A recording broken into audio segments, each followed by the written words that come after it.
утврдивме дека 12 април е важен, заради тоа што пример православен Великден е на 19 април, тогаш почнуваат и постите за нашите сограѓани од муслиманска вероисповед, исто така од тој датум би требало да пред празниците големи, во кои што најголем дел од нашето население ги празнува, дали се тоа христијаните православни или се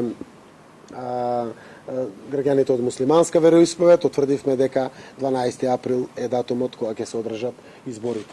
Тоа значи постигнавме консензус, сите сме согласни на 12 април. Нека им е среќа на сите граѓани, нека им е среќа на нашата земја.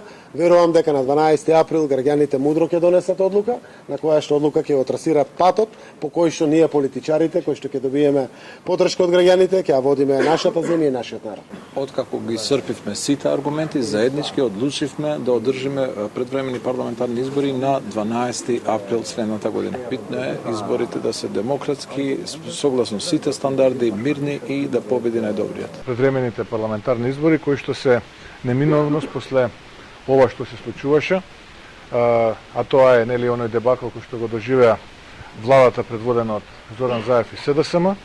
Практично поразени се рамилукот, поразени се неправдите, поразени се сите оние криминални афери кои што се случуваа во изминатиот период. Следуваат предвремени парламентарни избори, на тие предвремени парламентарни избори победува обновата на Македонија. 12 април е можноста за да се донесе промената и да се врати демократијата и кај албанското општество тука во Северна Македонија и на 12 април да ја вратиме надежта кај младите кои така многумина од нив бегат од државата немајќи услови за живот, немајќи сигурност, немајќи образование и здравствен систем како треба.